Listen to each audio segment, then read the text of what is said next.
सबको जय माता दी। कैसे हो आप सब? तो उम्मीद करूंगी आप सब अच्छे होंगे और माता रानी से प्रार्थना भी करूंगी कि आपके जीवन में खुशियां ही खुशियां आए।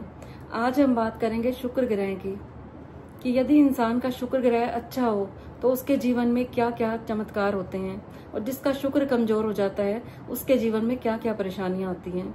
तो वीडियो आपने बहुत ध्यान से देखनी है, क्योंकि एक भी पॉइंट मिस ना हो जाए। होता क्या है, आज के टाइम में हर इंसान दुखी है। कोई तन दुखी है, कोई धन दुखी है, कोई मन दुखी है, और जो हर प्रकार से सुखी है उसको कोई ना कोई और शिकायत रहती है।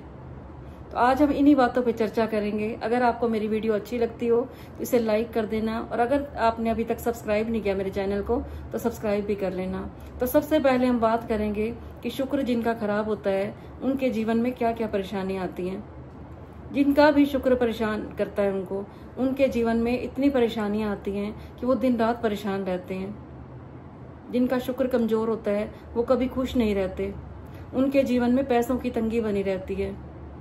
वो कोई भी काम करते हैं उनका काम वहीं पे ठप हो जाता है। कोई बिजनेस नहीं चलता उनका। वो घर से भी दुखी हो जाते हैं और वो बाहर से भी दुखी रहते हैं। तो आपको ऐसा क्या काम करना है जिससे आपका शुक्र मजबूत हो? तो सबसे पहले आपने नोट करना है, कहीं आप घर में अपनी वाइफ का अपमान तो नहीं करते। कईयों की आदत होती है बात बात पे अपनी वाइफ का अपमान करना। घर की लक्ष्मी जो आपकी पत्नी है, आप अगर उसका अपमान करते हो तो शुक्र आपका वहीं पे खराब हो जाता है। आपको अपनी वाइफ को पूरी रिस्पेक्ट देनी है। कई बार हम देखते हैं कि हस्बैंड की जेब में बहुत पैसे होते हैं, उनकी तिजोरियों में बहुत पैसे होते हैं, लेकिन जो उनकी पत्नी होती है वो एक एक रुपए के लिए तरसती रहती है। कितने लोग हमें ऐसे मिलते हैं जिनकी वाइफ ये कहती है कि हमारे हस्बैंड तो हमें पैसे ही नहीं देते, वो एक एक रुपए के लिए तरसती हैं। याद रखना, जिस घर की लक्ष्मी परेशान रहती है, जिस घर की लक्ष्मी की आंखों में आंसू रहते हैं, जिनको एक एक रुपए की तंगी रहती है, उस घर में कभी बरकत नहीं हो सकती। तो अगर आप चाहते हो आपके घर में लक्ष्मी आए, आपका शुक्र ग्रह मजबूत हो, तो सबसे पहले तो आपने अपने घर की लक्ष्मी को खुश करना है। कभी उसे नाराज नहीं करना, कभी उसका अपमान नहीं करना। कितनी औरतें होती हैं जिनकी सारी जिंदगी आंसू बहाने में रह जाती है। तो आपने भी नोट करना है, अगर आपके घर में आपकी पत्नी, आपकी माँ, आपकी बहन दिन रात आंसू बहाती है तो वहीं पे आपका शुक्र ग्रह कमजोर हो जाएगा। फिर आप जितने मर्जी उपाय कर लो, जितने मर्जी आप शुक्र को मनाने के लिए रेमेडी कर लो, आपका कोई भी काम अच्छा नहीं होगा। तो अगर आप चाहते हो आपके पास धन लक्ष्मी आए तो सबसे पहले आप लक्ष्मी का सम्मान कीजिए। फिर हम कई बार देखते हैं कि घर में जो घर की नारी होती है वो ऐसे बन के रहती है जैसे मेड होती हैं। आज के टाइम में आप मेड को भी देखोगे ना, वो भी सज सवर के रहती हैं, लेकिन जो घर की लक्ष्मी होती हैं वो एक नाइट सूट में ही सारा दिन टाइम पास कर लेती हैं। हालांकि उनके पास सब कुछ होता है, लेकिन फिर भी वो वहीं पे मेड की तरह बन के रहती हैं। तो अगर आप भी ऐसा करते हो, जो भी इस टाइम मुझे सुन रहे हो, तो आपने कभी भी ऐसा नहीं करना, क्योंकि night suit, lower, T shirt ये सिर्फ हमें रात को डालने चाहिए। आपको दिन में सज सवर के रहना है। लक्ष्मी की पहचान क्या होती है? वो पूरा श्रृंगार करके रखती है, तो आपने भी पूरा श्रृंगार करके रहना है। फिर दूसरी पहचान होती है, लक्ष्मी हमेशा हंसती हुई रहती है। कई घरों में हम देखते हैं कि औरतें दिन रात गुस्सा करती रहती हैं, चिड़चिड़ी रहती हैं।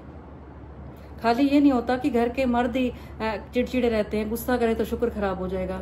जिस घर की औरतें भी नाराज रहती हैं, बिना कारण के नाराज रहती हैं, सारा दिन अपने आप को कोसती रहती हैं, जहाँ पे औरतें खुश रहती हैं, चाहे कारण कोई भी हो, वहाँ पे लक्ष्मी का निवास स्थायी रहता है।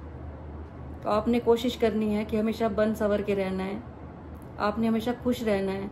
फिर कई बार हम ये देखते हैं कि घरों में कोई अतिथि आता है तो उसका सम्मान नहीं होता, घर से मेहमान नाराज होके चले जाते हैं। जिस घर में मेहमान नाराज होके चले जाते हैं वहां भी शुक्र खराब हो जाता है।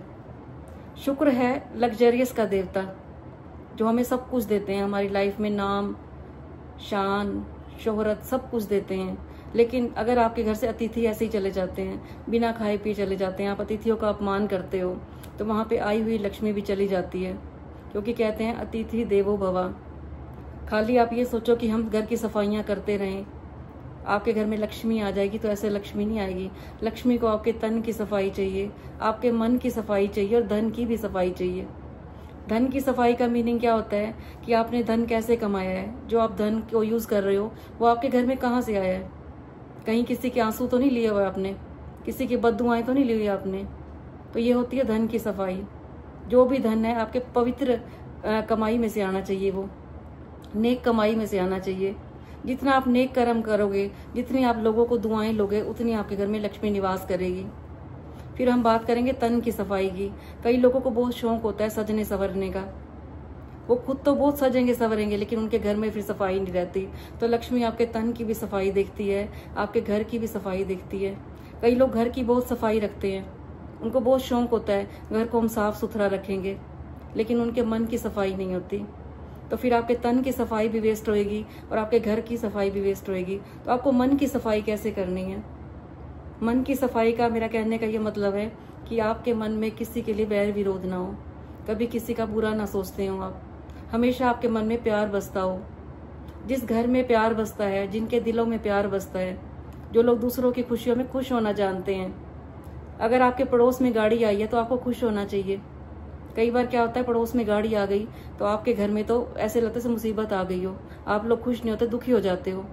आज के टाइम में एक व्यक्ति अपने दुख से दुखी नहीं है जितना आपके पड़ोसी खुश हैं। पड़ोस के घर में अगर गाड़ी आई है तो आप लोग परेशान हो जाते हो।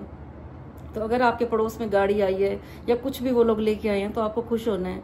अगर आप दूसरों की खुशियों में खुश होते हो तो भगवान आपके घर में भी खुशियां भेजता है। कई बार क्या होता है, पड़ोसी की लॉटरी निकल जाती है और आप लोगों को चिंता हो जाती है, अरे उसकी तो लॉटरी निकल गई, अरे उसने ऐसे कर्म किए होंगे। अगर पड़ोसियों के यहाँ पे बच्चों की जॉब लग जाती है तो कई लोग जलने लग जाते हैं। आपकी फैमिली में ऐसा हो जाता है तो आप जलने लग जाते हो। आपने किसी से भी जलना नहीं है।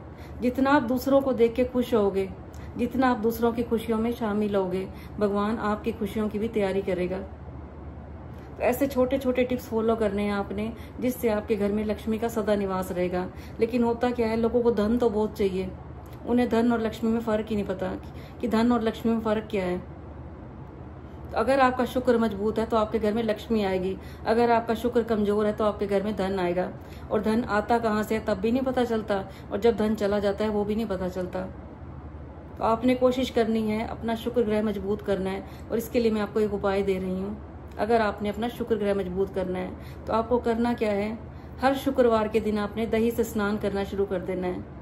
जब आप दही से स्नान करोगे तो आपका शुक्र ग्रह मजबूत हो जाएगा। लेकिन सबसे बड़ा उपाय तो यही है कि आप हर नारी का सम्मान कीजिए। कई बार हम देखते हैं लोग बाहर की नारियों से तो बड़ा प्यार से बोलते हैं, बड़े रिस्पेक्ट से बोलते हैं, जो आपकी घर की नारियां हैं उनका आप लोग अपमान करते हो। तो आपने घर की नारी का भी सम्मान करना है और बाहर की नारियों का भी सम्मान करना है। हर नारी का सम्मान देना है, चाहे वो छोटी हो आपसे, चाहे वो बड़ी हो। हर नारी में आपने अपनी मम्मी और बहन का रिश्ता देखना है, किसी को अपने गलत निगाहों से नहीं देखना, सबकी आपने रिस्पेक्ट करनी है। तो अगर आप चाहते हो लाइफ में धन दौलत नाम शोहरत सब कुछ आए, तो आज से आप हर नारी की रिस्पेक्ट करना शुरू कर दो। और जो मैंने आपको उपाय दिया है इसे भी आप फॉलो करना। तो कल फिर मैं आपके पास आऊंगी ऐसे छोटे छोटे उपाय लेके जो हमारे जीवन में खुशियां ही खुशियां भर देंगे। तब तक के लिए सबको जय माता दी।